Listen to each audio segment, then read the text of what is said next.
And it wasn't until I brought God into my practice that it really started to flourish. Because I think we all, when we try to operate on our own power and our own ways, that's when things can go bad. That's where we get tired. That's when we get exhausted. That's where frustration comes in. That's where fear comes from. But when you're operating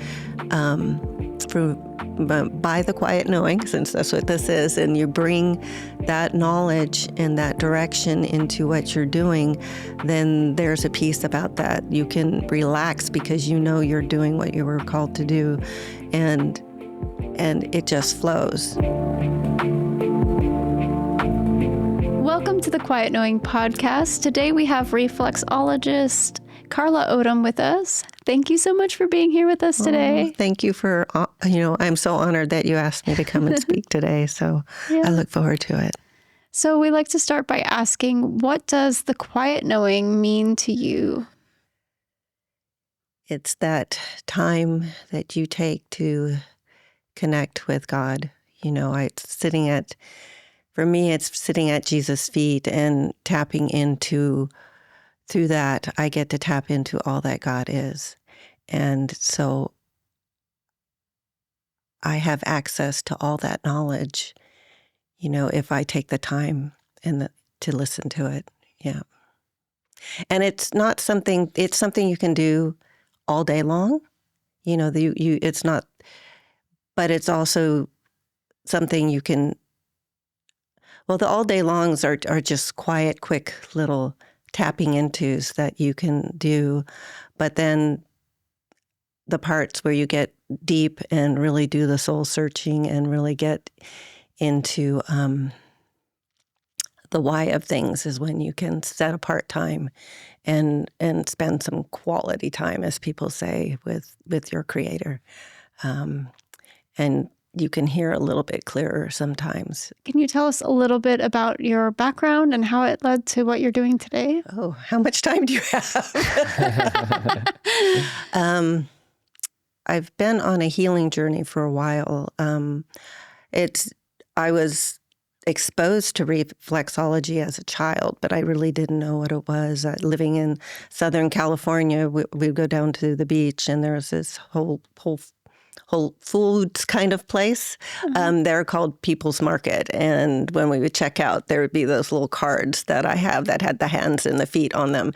And I remember one time I asked what that was, and they said, oh, it's reflexology. But, and I was just like, oh, okay. I didn't know anything about it. And then, I used to go up to LA and go to the markets, and they have Chinatown, and up there they have some places that do reflexology. And I always wanted to get it done because I remembered that card, but I still didn't know that much about it. And long story short, over my life, I kind of got out of balance and also had some trauma, through car accidents and falls. And then, recently here in Tulsa, I ended up having to have brain surgery. And when I was recovering from that, I don't really do well with medicine, the codeines and the things like that. They make me sick, and I get really bad headaches, and I can't keep anything down. So a woman through Metro has a Moms in Prayer group, and they came to pray with me during my recovery. And I was telling her I was having a hard time with the pain, and she says, oh, well, you have to go to my reflexologist. And I was like, oh. She goes, do you know what that is? I said, well, kinda. And she says, oh, yeah, that is going to help you heal faster, and, it's going to help with the pain. And so I went. She took me, and to tell you the truth, I probably wouldn't have gone back again without her persistence, because I was so blocked energetically. My feet were like brick, is what I like to say. I mean, there was no movement at all. And so I didn't feel anything. And not that you would normally feel something right away,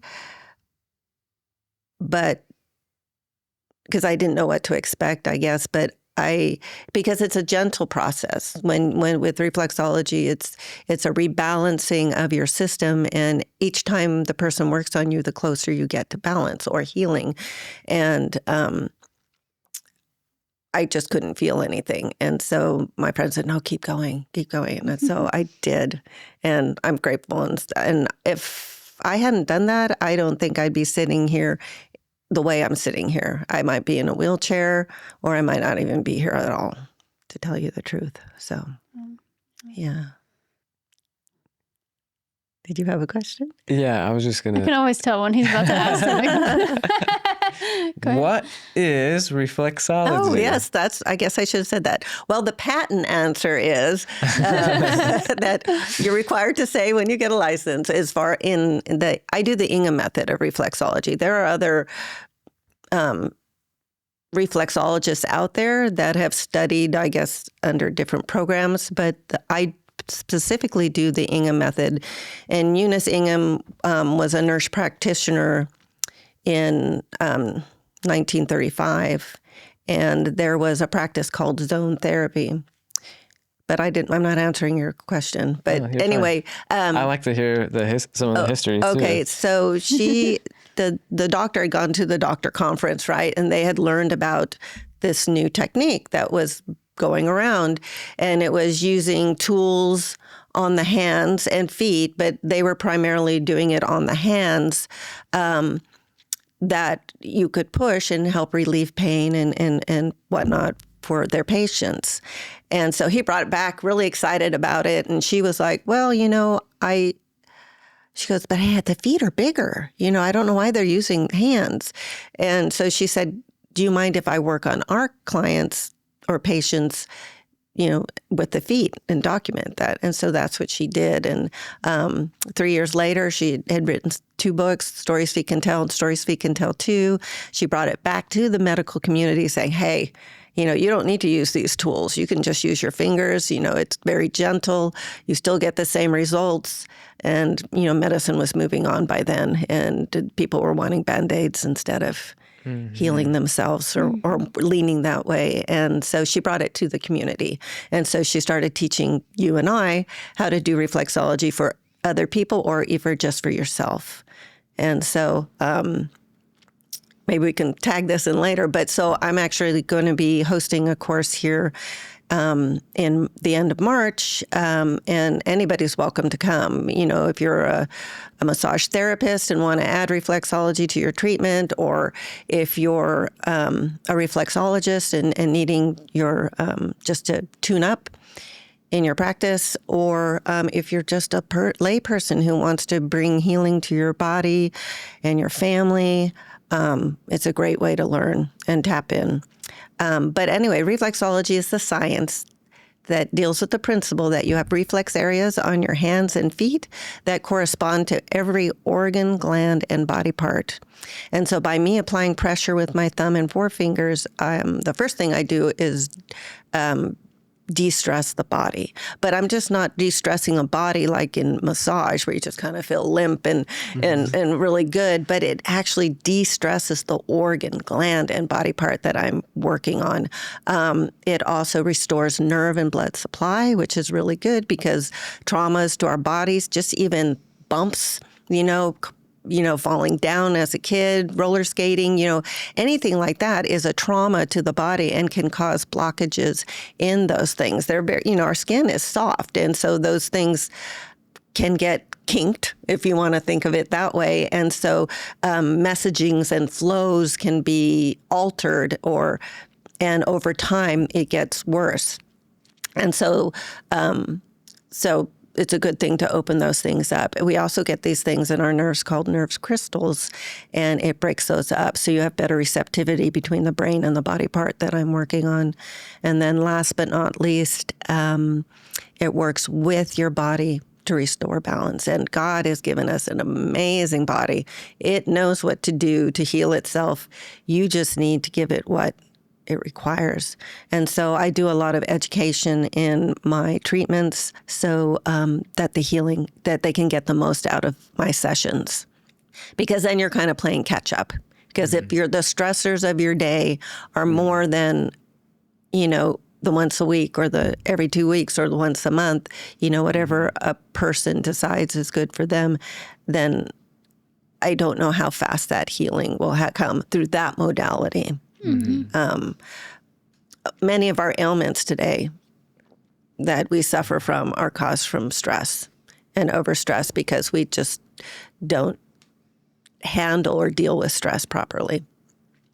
And I'll even discuss that with my clients too, different ways to handle stress better. So yes, it's not overwhelming, and then maybe they don't need to see me often because I give people homework. I want to empower them. I love that they come to me and want the healing, but I want them also to be healed. I don't want to be, I'm going to cry, their savior. Yeah. I want to empower them. Yeah. Oh, well, I'll just say then when I specifically work on a person, I have the person fill out a form and I get a background because, like I said, any kind of trauma. And so I even ask them to go back as far as birth because if you had a traumatic birth, that can make a difference in the overall success of your treatment. Because say someone comes in and they're saying, oh, my knee is really killing me. Well, I'll work on those areas and the associated bodily systems that, will assist that healing. And if over time they're not getting healing from that, then, I need to ask more questions. And so this is why I like the Ingham method and the zone therapy is because we have these 10 energy zones that travel through our body. And so our hands and feet are half of our body. So you have my right side of the body is in my right hand, the left side of my body is in my left hand or foot, and so it's kind of like the electricity in a house. I was explaining this to Kendall the other day. You blow a fuse, things go off all the way around. And so that's like the initial injury. And then when you heal from it naturally, then that's like flipping the fuse out in the garage. But if you don't go into your house and press those little buttons that are all over the place, you're not going to be getting power or energy out of those sockets. And that's what happens to our bodies. We don't press those little buttons. We think we've healed, but we haven't. And so over time, like I said, it can build up and block. And then all of a sudden, we're having aches and pains somewhere else in those zones. So if someone's not getting healed, I try to ask questions. Well, what about your head? Did you ever have a head injury? And then, oh, yeah, when I was a kid or, because a lot of times they may not know about their births. So, and what happened to them, or especially if their parents aren't alive, I can send them home and ask them. But because I want to bring healing, that is my goal when someone comes to me. Yeah. Was there a time where it felt less like a technique and more of a calling for you? Yes. Well, I always felt, I had people who encouraged me that said there was I had an anointing, but I was always doing it to help and heal people because I felt for the longest time that I always wanted to help people somehow. And I did different things throughout my life that would do that, even if it was like an area that, like I was in retail and people would say, well, how am I helping people? But I try to find ways of helping people through that avenue to make them feel better. I really liked working in the dressing rooms because then I could really help someone be the best they could be by their choices. So I always wanted to help people, and it wasn't until I brought God into my practice that it's really started to flourish. Because I think we all, when we try to operate on our own power and our own ways, that's when things can go bad. That's where we get tired. That's when we get exhausted. That's where frustration comes in.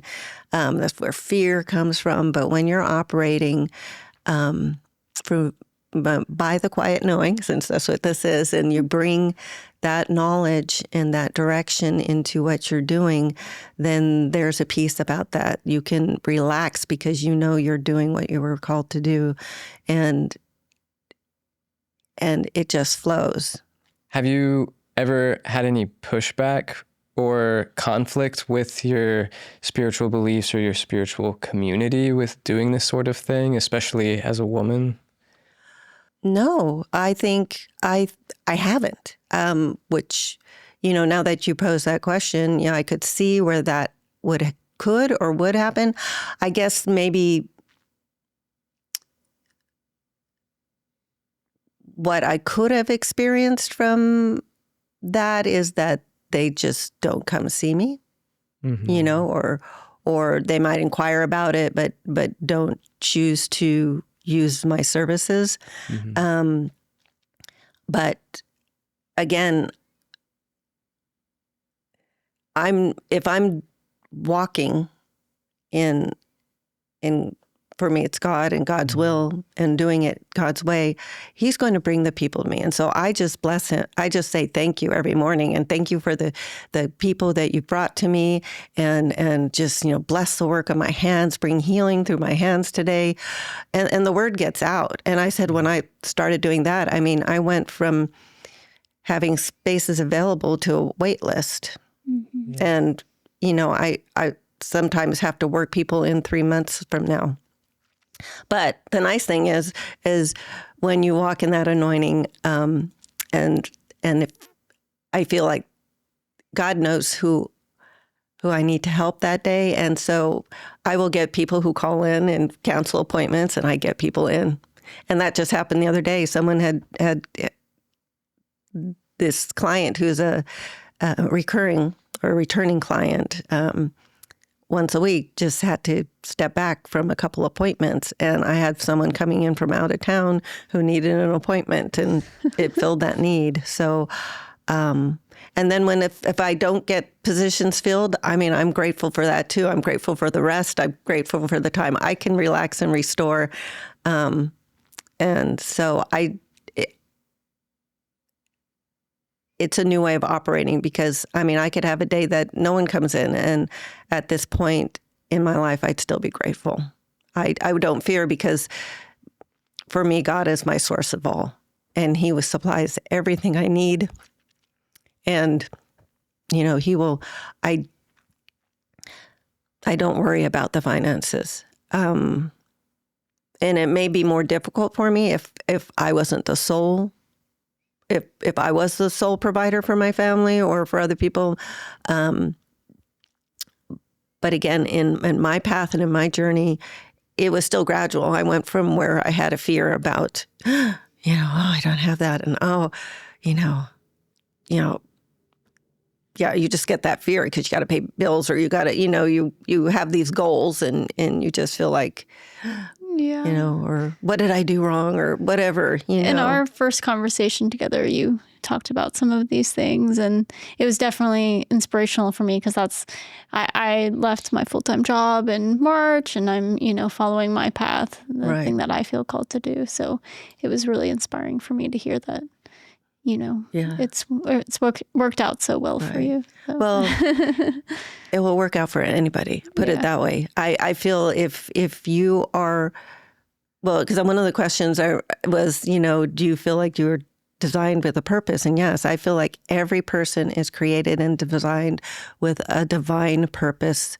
And if you're walking in that, or trying to walk in that, that's just all that matters, is that you're willing to be still, listen, and get the direction for that. Then God will honor that. And he honors it in amazing ways. And for some people, it's that life thunderbolt kind of thing, and I just had this amazing experience. And then for some people, it's, little steps. Like for me, it's little steps, and each little step makes my faith. A lot of people talk about faith stronger, because I see it active in my own life, Have you ever been surprised by what the feet can reveal about someone's body and their emotions? I haven't really tapped into that much. I as you can see, I'm older, and so I really got in. I've only been doing reflexology for 6 years now, and so I'm just getting started too. But I feel like if I had discovered this medium and earlier in my life, that there would be different things I would bring into it and research those things. I think everything is connected. So, I mean, and sometimes it's hard to know what is causing the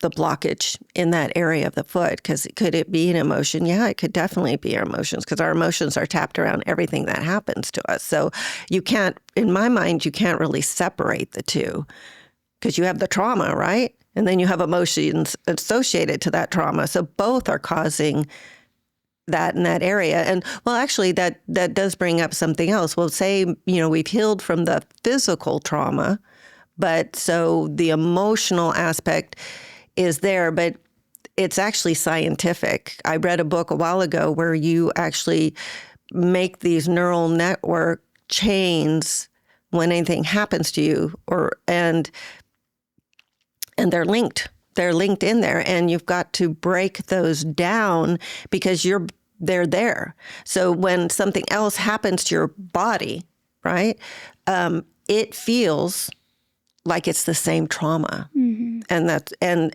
even though it isn't, it's a whole different situation, but your body reacts to it like it was that initial trauma, and so we need to break down those emotional aspects, or at least look into why you're reacting to something.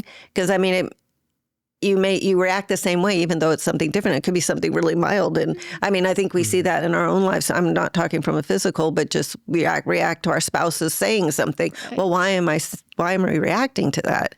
Well, I'm being triggered, right? That word that everybody used, because of something that happened to me.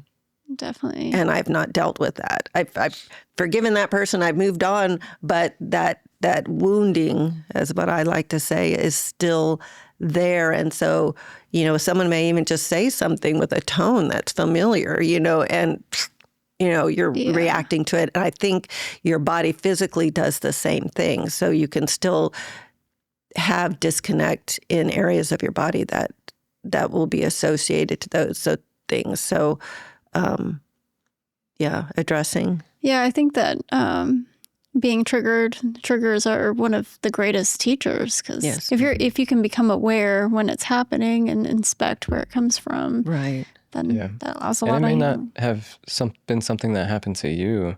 If you're observing as a kid, like you're learning a lot of behaviors from your parents, and if you see your dad or your mom getting triggered by the other party, like you can develop that even though it didn't even happen that's to a learned right thing. right If it's okay to share, can you tell a story of an interesting story of when you were treating someone? Like, for example, Kendall's been practicing on me, and that's been like awesome. I'm loving it.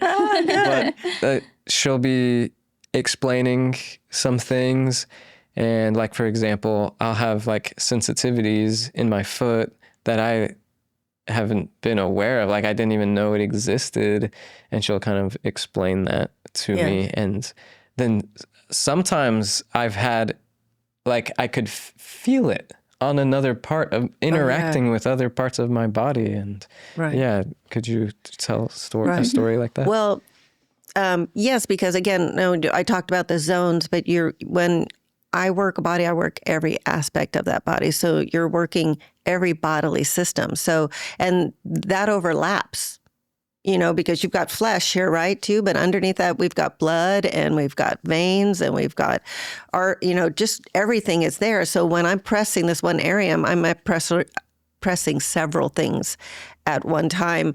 And so, I talked about stimulating the nerves and breaking down nerve crystals. And so when that happens, sometimes the nerves fire, and you can feel it. If you're open enough, you might feel it coming all the way up to your hip, or you might feel it in, someone will say, oh, I'm feeling this pain in my stomach. And, it's that energy that's flowing through your body, and it's just making itself known. And I don't even know why the pricks are there. In my mind, I call that, it's just like, oh, maybe it's stopping there. Because maybe it should go to all the way up. And if someone's really clear, like if I'm working on someone's toes, because that's your head and neck of your body, they'll say, oh, what are you working? And I said, oh, I'm working your head and neck. And so they go, yeah, I'm feeling tingling in my head. And that really shows me that they're a pretty clear individual if they're actually feeling it. Because many people, if they're blocked, they won't feel it in their head when I'm working on it. But sometimes when it's starting to open up, though, I always love it. And it makes me laugh. But I'll be working on clients and we're having a conversation like this, and you see how I'm talking. It's a very fluid, quick kind of talk. And by the time I get to their feet, their voice starts to go like this, and their thoughts are harder to process. And I can tell they're struggling. I said, don't worry. They said, yeah, I'm having really I said, well, I'm working on your brain, and that's why I'm relaxing you. It's your nervous system, and I'm just really calming it down. And so that can be fun. How can reflexology support someone who feels disconnected spiritually? As far as a practice, I'm not sure. But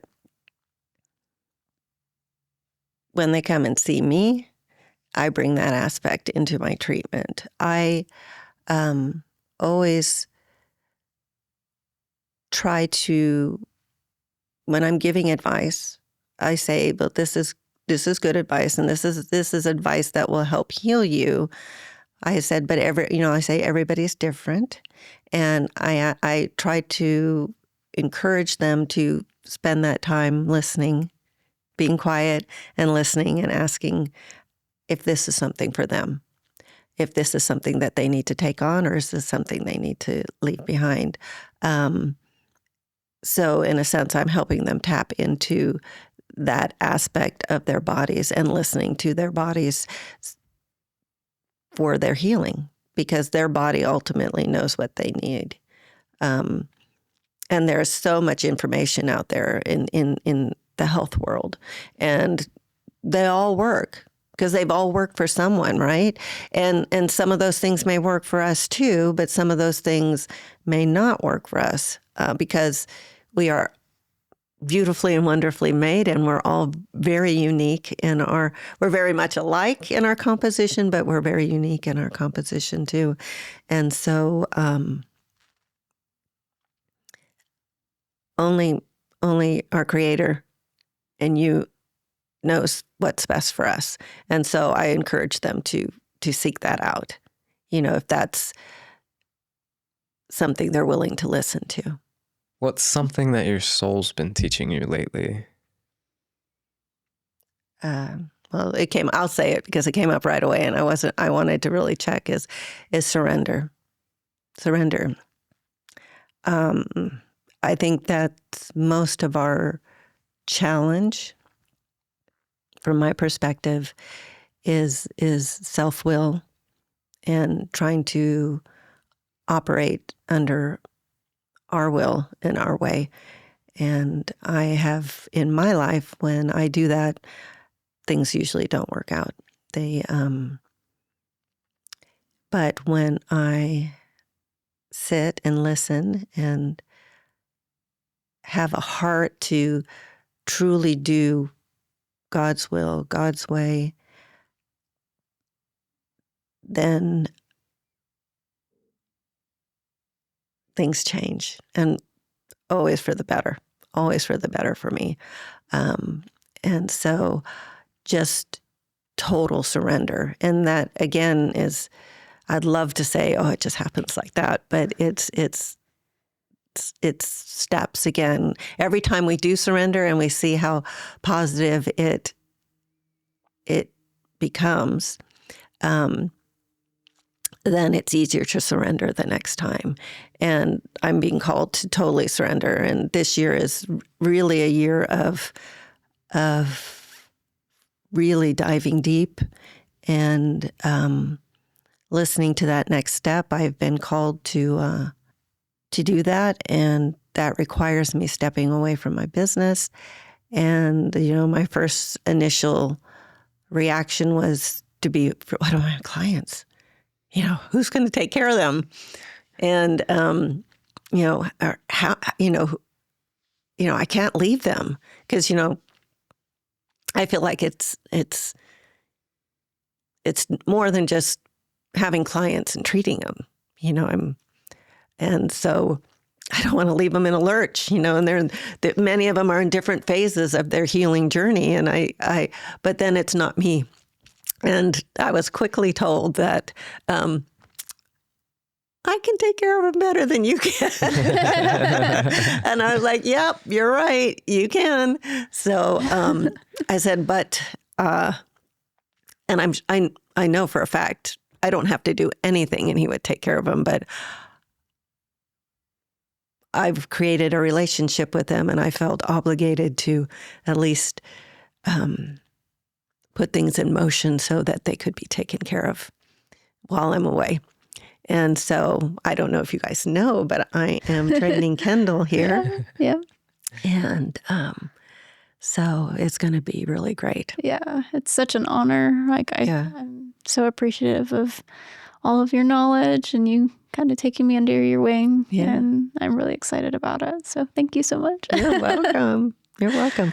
Well, that was, again, a divine interaction because I was like, what am I going to do? And so I started asking some clients that I was close to, hey, do you know anybody who might be interested in learning reflexology, but that, has a heart for healing people and helping them on their journey, and so, yeah. Yeah. What does living in alignment mean for you? Well, it's kind of like what I said. Alignment is aligning myself with the source of all, and doing the will of that source, because I was created for a purpose and a plan, and that source knows what that is. And when I'm in line with that, then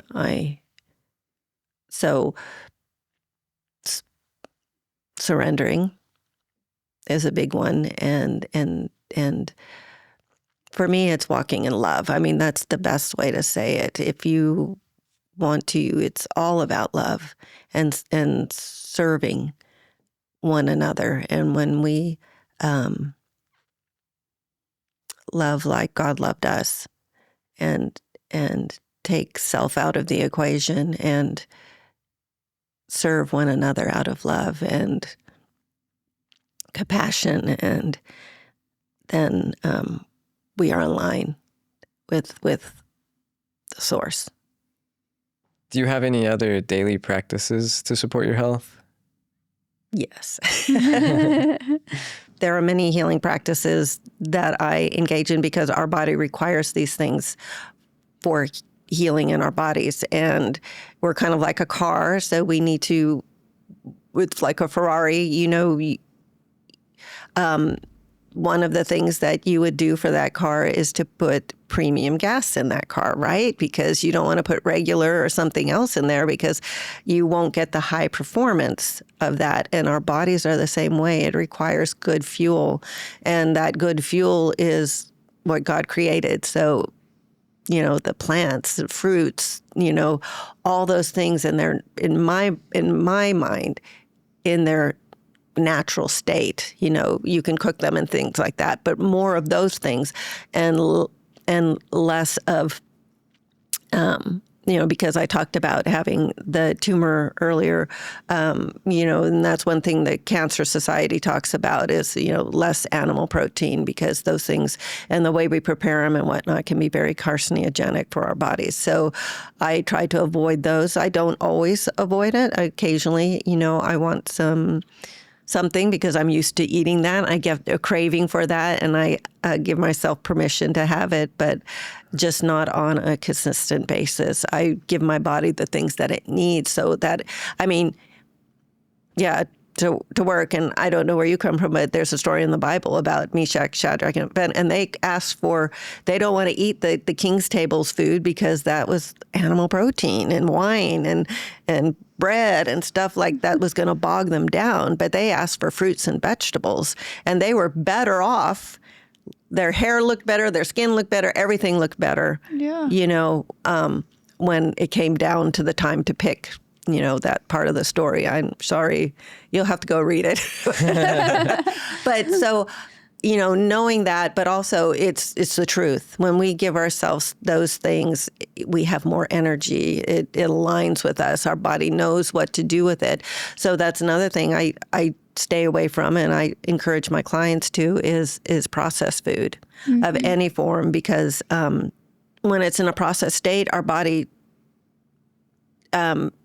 doesn't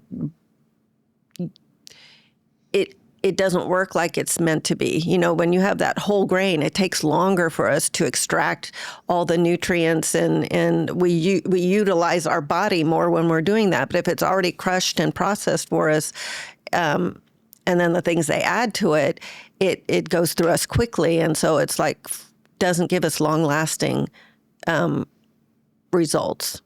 Put it that way. And so, yeah.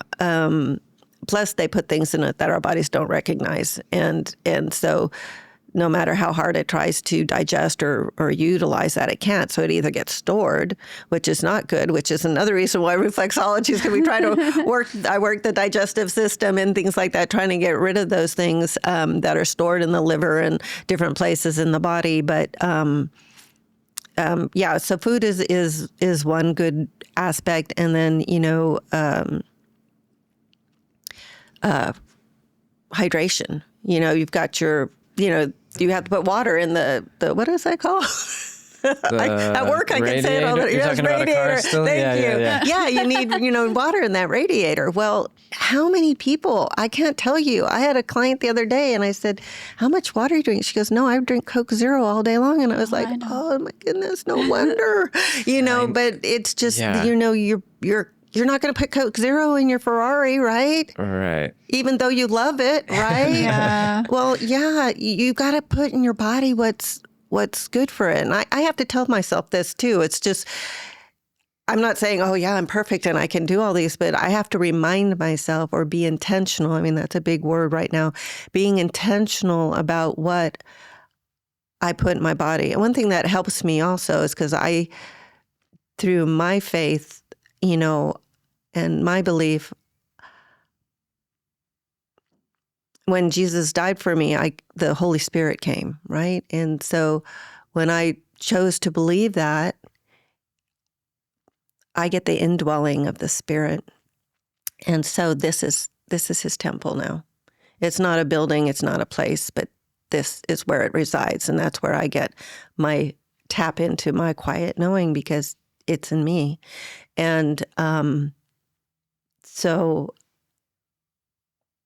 if this is housing something so amazing and so special, even better than a Ferrari, why would I put Coke Zero in it? Why would I put these things that are going to limit what I can get out of that? Because, we are physical beings. We have a soul and we have a spirit, and that's who we truly are, but we're housed in this body.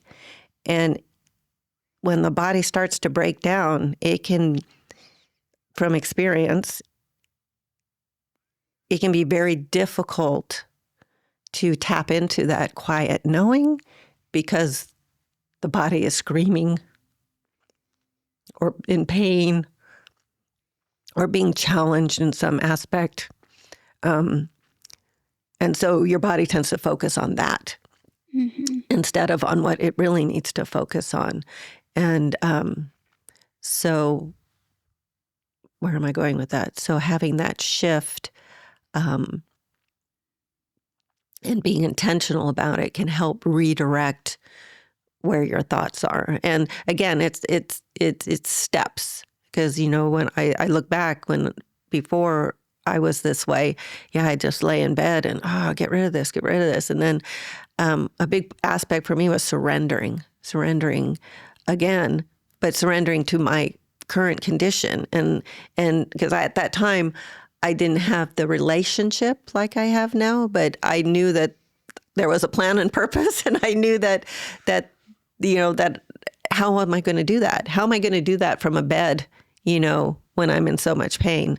And so surrendering to that and acknowledging that, and then doing the things, that was the first step of moving forward. And then things got better, because I would ask for, him to take the pain away. Or then I would say, well, just don't give it to my children. I'll take it all on me, but just don't give it to my children. And then, and then I finally said, well, no, you've created me for a reason. How am I? So if that's true, and I'm going to be in bed for the rest of my life, how am I going to do that? Show me. And as soon as I did that, then things just got better, where I wasn't in bed anymore and I could start doing. And then it was discovering, what are the next steps? And so, okay, going back to the original question. So you've got good fuel, you've got water. Water is very important. You should have at least 8 ounces a day, or half your body weight in water. You're not going to die from drinking that much water. I know people are afraid of that, if you drink too much water, you're going to drown or something like that. That's out there. That's not true. And put electrolytes in it. That's another practice that I do, because electrolytes, many people are on medication, and medication can rob you of the electrolytes in your bodies, which further dehydrates you.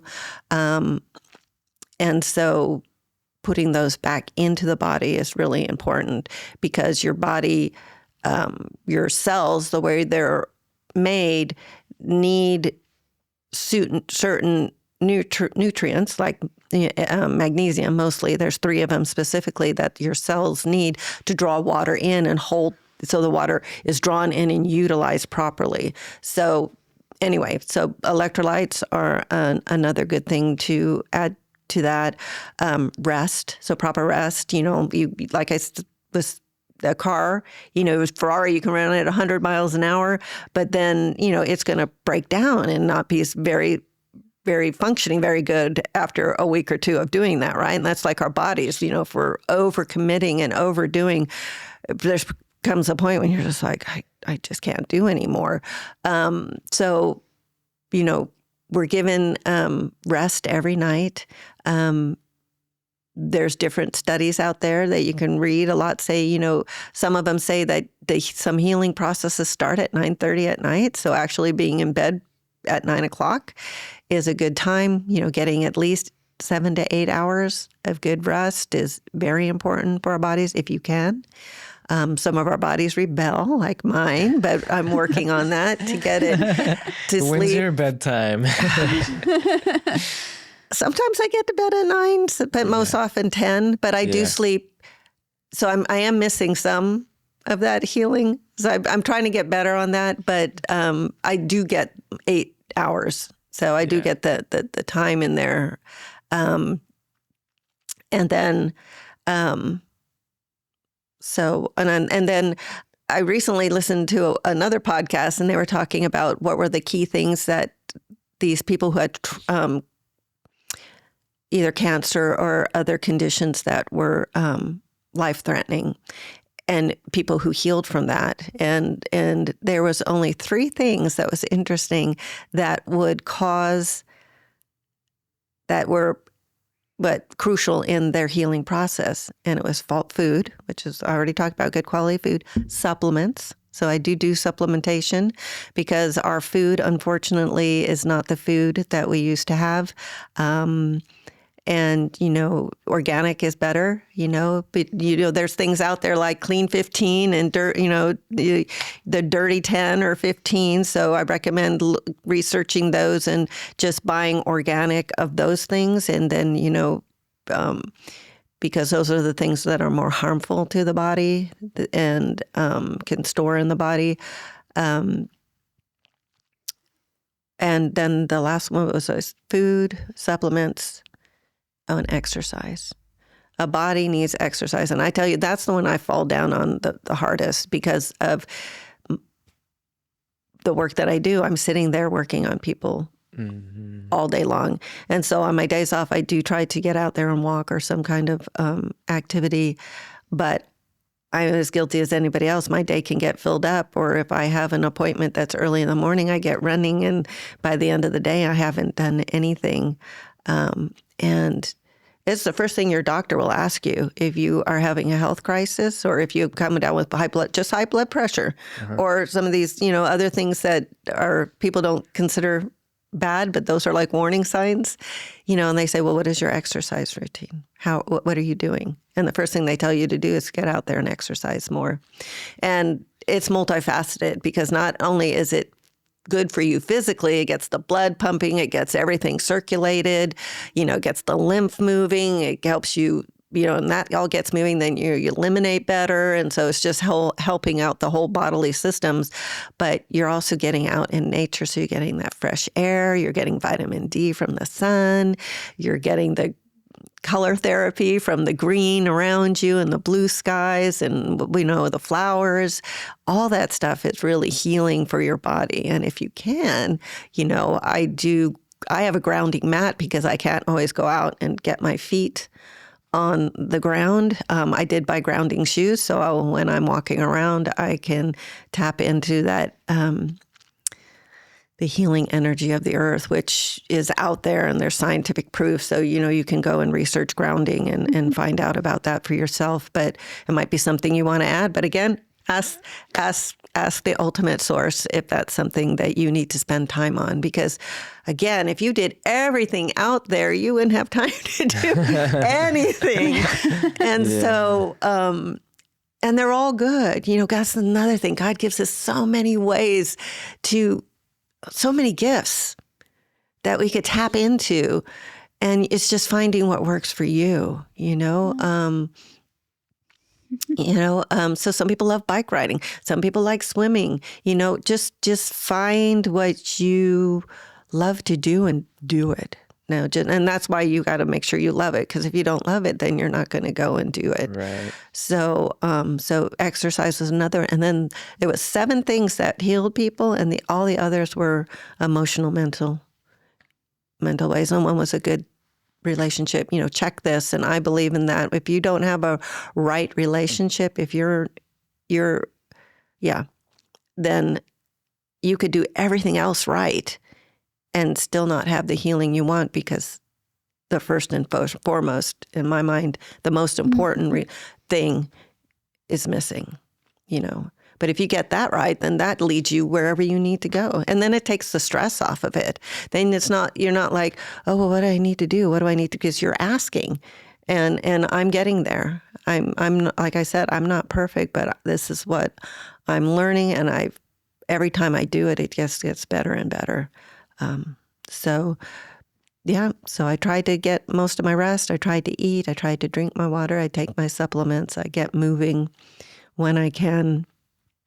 But most of the time, I'm spending time. For me, the easiest time is in the morning, to spend that time before I have any distractions. And so,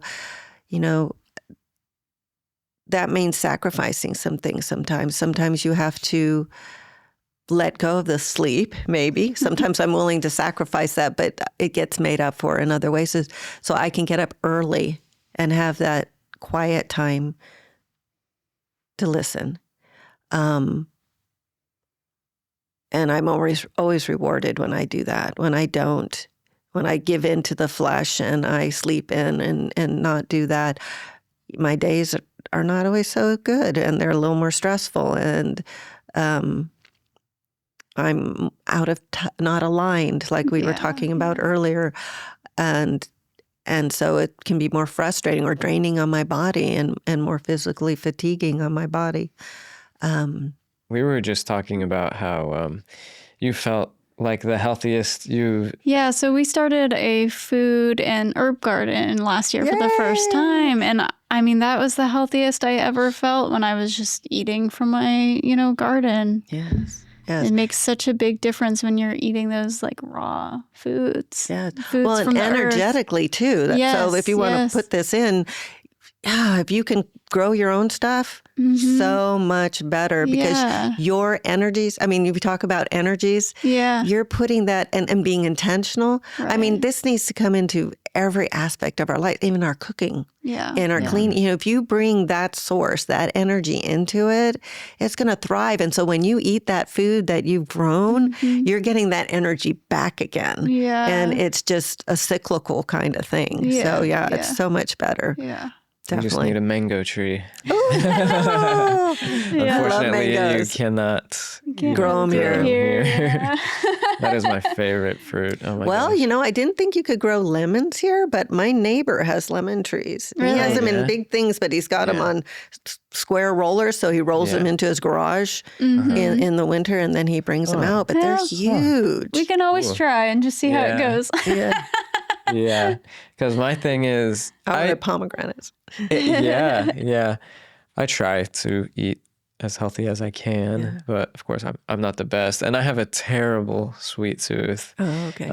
Luckily, he's pretty great. He's being honest. Well, I have a sensitive digestive system, so if I fall off my routine, then yeah, and I hate feeling sick and terrible, so I just do a pretty good job at it. But there's some great ways to have sweet things without being right. sweets. Yeah. I have just moved pretty much to fruits, just raw fruits. Well, dates. I don't know about you, but dates are so sweet. Yeah. And if you eat that with an apple and with a little bit of cinnamon,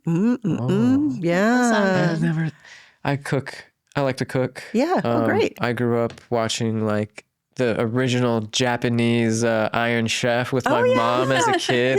Love that. So growing up, I've always kind of watched cooking shows. And when I got into college, I had to start cooking for myself all the time. So I love cooking and seasoning things, but I've never thought of seasoning fruit like you just mentioned. That's a good idea. Seasoning fruit. Or, get your berries or whatever and so invest in Vitamix. I invest in a juicer, invest in a Vitamix because mine freezes things. So you just put your berries in there and put on the freezer thing and blah, blah, blah, and then you have a sorbet that's just fruit. And you could add a little, if you need a little more sweetener, just put honey or pure maple syrup. Because your body recognizes that. Remember I was telling you, and so it knows how to process that, and so it's going to process it. It's not going to rebel against that. And if from my experience and what I've learned, if it does rebel, that just means you're off somewhere, and over time it's going to get better. And maybe just stay away from those until you've actually healed your body, and then integrate those things slowly. But I mean, dates are super sweet. I can only take a few of those. But, But so I take a little bite and then I eat more apple. Or I guess you could chop it up, but sometimes I'm too lazy, so it's just double-fisted eating here. But when I really want something sweet, that's what I'll do. Or I can do a tea. I'll make myself a tea and put some honey or stevia. Stevia is another great source if you like that flavor. Some people don't like the flavor of stevia, but there's different ways to, and you can even make pudding. Do you know how to make pudding? I've never made pudding, but I love pudding and I love flan. Yeah, we'll just get tapioca real pudding cocoa powder, because it's good, cocoa powder, and then you get avocados, a bunch of avocados. Yeah. And they could be going, just going. You don't want them really bad, but just put them in. But I have a recipe. And then it's maple syrup. And you do that all up, and it looks just like chocolate pudding. Tastes like chocolate pudding. That sounds really good. Yes. My problem is that I'd eat only that. So I don't make it all that often. But that way you can have your sweets and eat it too, and there's good idea. Different things. You can make even healthy peanut butter cups too. But You need to make a cookbook. Well, they're out there. I mean, these are little bits that I've gotten from other people's cookbooks. So they're, yeah. So, What is a book, quote, or teaching that has deeply influenced you? For me now, it's the Bible, because I believe the Bible is the Word of God, inspired Word of God, and it has been. I would recommend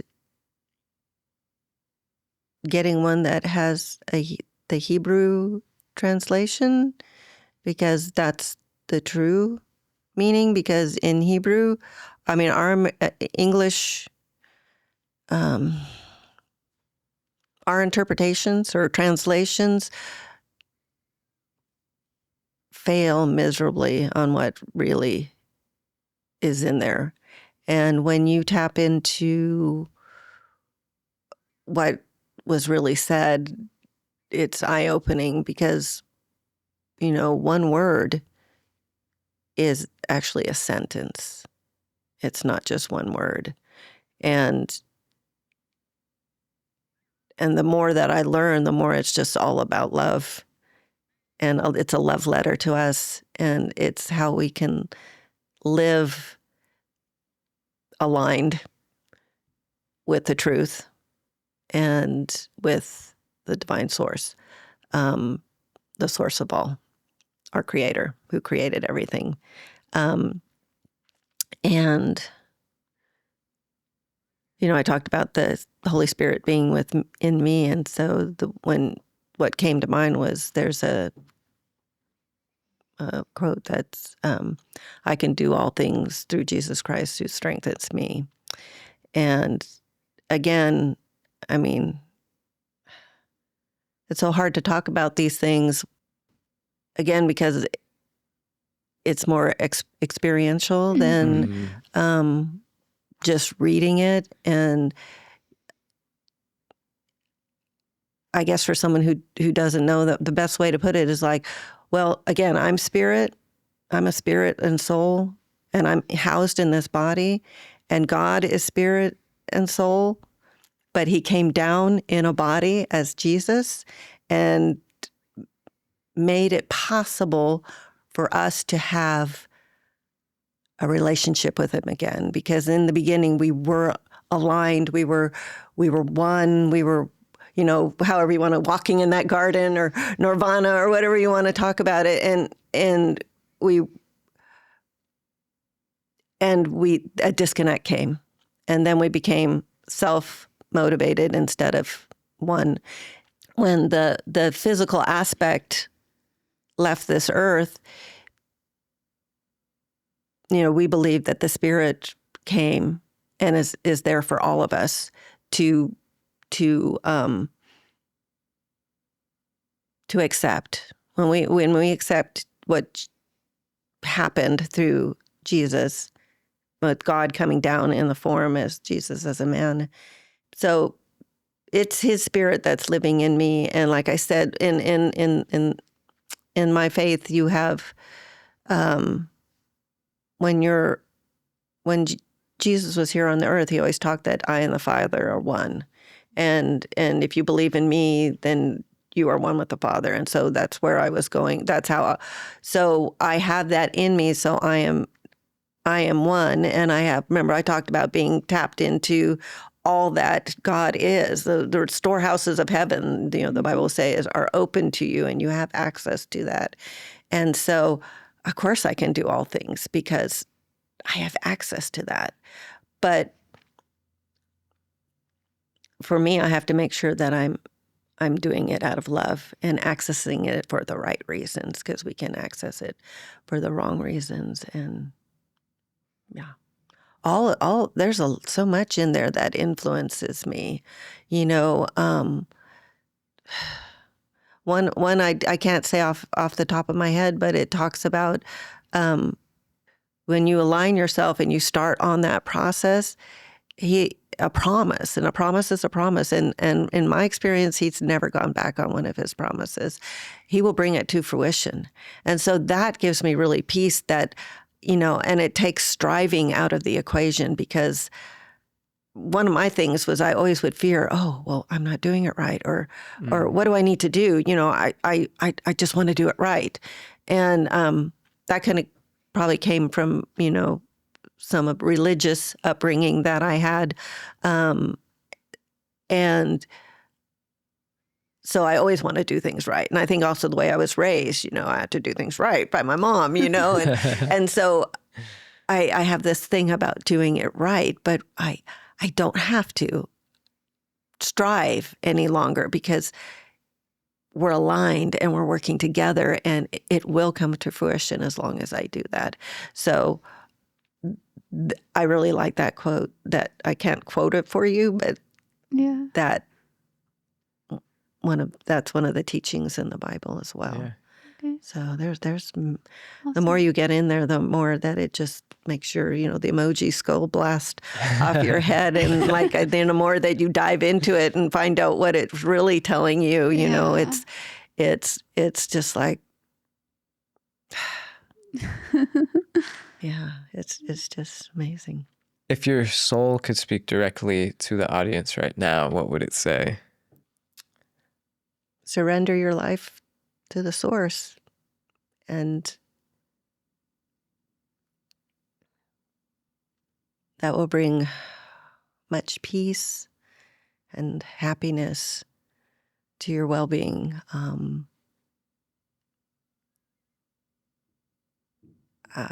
It can sound scary, but it's very liberating when, for a woman, maybe may be different for a man. I can't speak for that, but for a woman, knowing you don't have to do it all and have to strive, and all that striving and trying and doing and pleasing, and that's all gone. And also, my soul would tell you